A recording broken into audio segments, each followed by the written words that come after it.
Society and the internet are secretly influencing us. They are robbing us of our confidence, and they are putting us into boxes and telling us what we should be like. And it's time to break free. In this video, we'll show you how external influences, broader society, our family, our friends, and the people we surround ourselves with, and particularly the internet, can shape who we are, shape what we believe, and therefore shape our behaviors and the outcomes that we achieve in life. And how we can break free from that, intentionally choose our beliefs, choose our identity, and get the life that we want.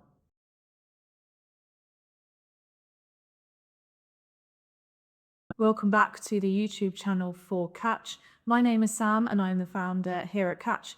Unshakable confidence is the key to getting everything that you want in life and dating. So on this channel, we help you to build that unshakable confidence and become the most unstoppable version of you. If you want to work with us in any way, all that information is in the description box below, including coaching when that's open, courses, digital workbooks, and email coaching as well. There is also a free to enter competition with prizes of up to £250, and all the details are in the description box below. So our last video was called Tradition or Traditional Relationship Isn't Real, and this is why.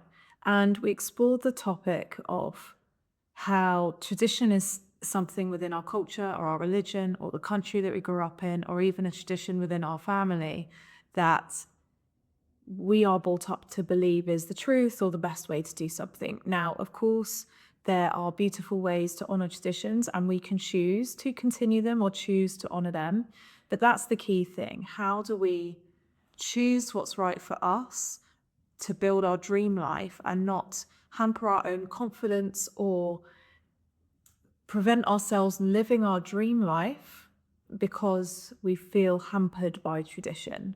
And this applies to every area of life. Rather than being influenced by external influences or others' opinions, picking what's true for us and being confident enough to do that, and also building our confidence through honoring ourselves.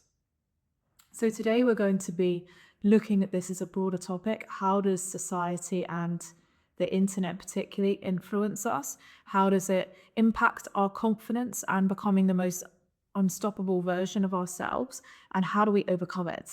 So how society and other external influences such as online discussion and debate influences us is based on what drives how we show up in the world. How do we decide how to respond to situations, how to show up, what our behaviors are? Well, our behaviors are driven by our identity and our beliefs. So our identity is how we see ourselves, how we describe ourselves, what kind of person we see ourselves as, and what we believe is achievable for us.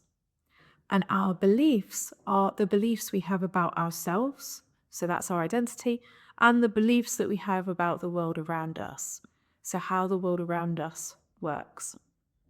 And our identity and our beliefs together drive our thoughts and our emotions. So, for example, if we have a belief that not hearing back from a job opportunity within 24 hours of an application means they're not interested, if that's our belief, and we have an identity that we're often not chosen for jobs or getting a new job is difficult, then if we don't hear back from a job application within 24 hours, that will drive negative emotions that we're unlikely to get the job, that we're not good enough, why did we bother? And it will also create negative thoughts that, oh, we probably won't get the job now because we haven't heard in 24 hours. And then that set of emotions and thoughts can drive our behaviors. So if we stay stuck in that feeling state, listen to those thoughts, then it will drive our behaviors. And in that example, it may cause us to give up on that job, assume that we're not going to get it, or even not bother to apply for a job in the first place. So that's a small example of how our identity and our beliefs about us and the world can translate into thoughts and emotions and then into behaviors. And we will put a diagram on the screen that explains this in a bit more detail. So, what happens when we grow up is that we come as a blank sheet of paper. When we're born, when we're young, we see the world very positively. We just have positive beliefs or we're open. We don't have stringent beliefs about how the world works or what is possible or not for us. And so we start to form beliefs based on observation and based on our own experiences, and particularly that of our early experiences, so from our parents. We try and understand the world around us by decoding behaviors, and from the behaviors we see in other people, we translate what that means about us. So if we have parents who are loving, available, supportive, that will teach us as young people growing up that we are worthy, we are good enough. If we're told by our parents and by teachers that we can achieve anything we want, then that's a belief that we're going to absorb. Whereas if we have, say, emotionally unavailable parents, we may believe that there's no point reaching out for support, that emotions are unhealthy. We may be afraid to access our emotions. We may not believe that we're good enough or worthy. We may avoid connections altogether. So this is how early experiences can shape our identity and our beliefs, and then that will impact how we show up in the world and therefore what outcomes we get. And as we continue to grow, not only will we see behaviors of others and interpret those, and then those form beliefs and our identity, but we will also start to be told what we think or what we believe. And so many of our beliefs and our identity we've been given. We've inherited them from our parents, from our culture, from our friends at school when we were younger, from other family members or early experiences. And they may be subconscious beliefs. We may not even know that we have them, particularly where a thought or a belief is repeated to us. It's easy for us, especially as we are young, to absorb that and adopt it as our own. So, if we are told as we're growing up that we are smart and capable, then we're more likely to go after educational opportunities, applying for the best schools. We're more likely to apply ourselves because we're smart and capable, so we can get the best grades. We're more likely to apply for the top universities, apply for those scholarships, and that will continue through life. If we grow up in an area that isn't as affluent, for example, or we don't have our parents or other caregivers telling us that we're smart and capable, then we may not bother to put ourselves in situations or go for opportunities because we don't have that belief. Or if we are told that school is hard, education is difficult, then we may not apply ourselves or even bother to try because it's difficult, right? So this might be too much effort for the result, and we may end up choosing to leave education and go into a different kind of career. So none of these are necessarily right or wrong, but it's just understanding that what we're told repeatedly becomes that is a regular thought. We can then adopt as a belief and adopt as part of our identity. And then once it's part of our identity, we can also hold on to it very strongly. And there's a book here called Psycho-Cybernetics, and we did a video a while ago on this channel with the top books that we would recommend for confidence, and this is one of the foundational books. So what Maxwell Maltz talks about in this book is our identity affects everything that we do, as I just explained, and that we cannot help but show up per our identity. So our beliefs and our identity do not just shape our behaviors, but they can drive our behaviors, and we can show up in a certain way because that's how we identify. So if we identify as smart, capable, as I said, you are more likely to apply for different jobs or expect a higher salary or expect a more positive result.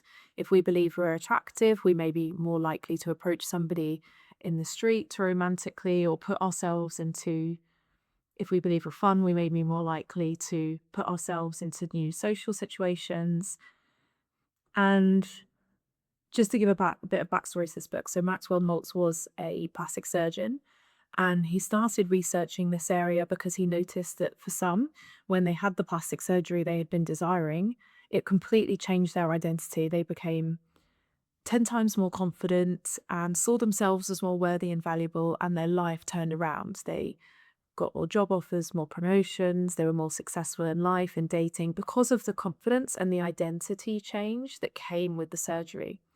Whereas others had the surgery, but they still felt ugly. They still felt invaluable inside. So they would chase more surgery or their life outcomes would stay the same. So we started researching this as an area. So highly recommend this as a book if you're interested in this topic. So based on that book, Psychokinetics, and the topic that we're talking about now, if society or our family or our friends are repeatedly telling us something about ourselves or how the world works, and that shapes our behaviors, that can become our own limitation and it can stop us achieving the outcome that we want. So in the last video that we did on tradition or a traditional relationship, if we're brought up being told that the traditional relationship or straight relationship of a man being a provider financially and the woman being at home raising children, if we're brought up to expect that, and perhaps as a woman seeing ourselves and our role in romantic relationships as being a cook, being a cleaner, being the one staying home raising the children, or as a man, we believe that our identity as a man is to financially provide, that's going to shape how we show up in relationships. We will, as men, look for women that want to cook and clean and stay at home, or as women will look for men who are financially successful or financial providers.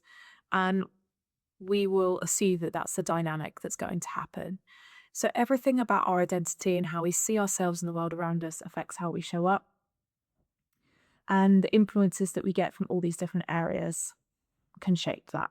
And sometimes we don't even know that we've adopted these beliefs because the amount of times that the belief is repeated or the thought is repeated and we just happen to read it several times on social media in a trend, for example, or we hear it from friends, we might not even realize we've adopted it. And we see this a lot in dating coaching, for example, playing hard to get. Men should be assertive, men should be dominant. You shouldn't reply to text for 3 days or 2 hours so that you're playing it cool. Like all of these rules, and we can hear it from our friends as well. And sometimes we accept it as the truth or our identity just because we've heard it so many times. And before we know it, we're showing up in a certain way. We don't know how we've gained that belief. We don't even know that we have that belief. And it's affecting our outcomes. It's affecting whether we get what we want or not. It's affecting whether we go for opportunities. It's affecting the level of anxiety we have when we take risks. It's affecting how vulnerable we are on dating and our friendships and what we expect that we can achieve in our life, and put limits on us or frees us depending on what set of beliefs that we have.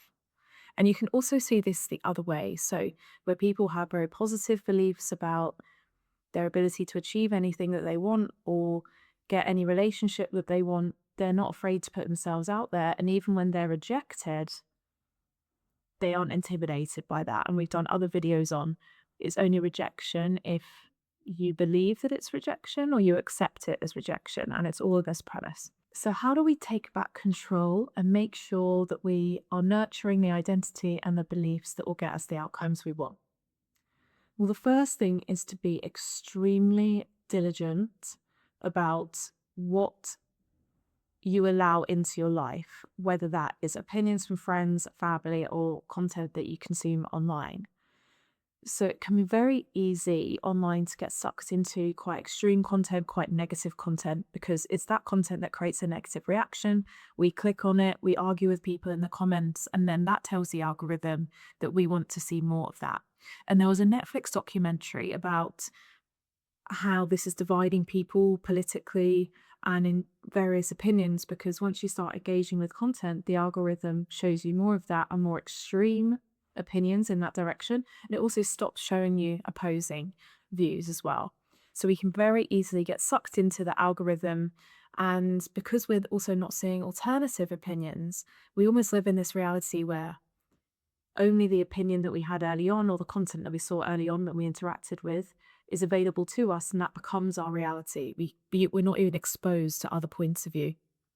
So we can become very fixated into that identity and that way of seeing the world.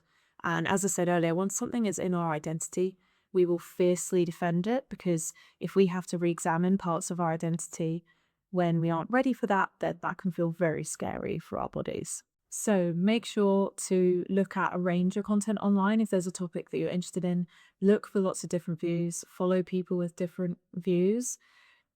Only follow and look at content online which is positive and reaffirms the beliefs that you want.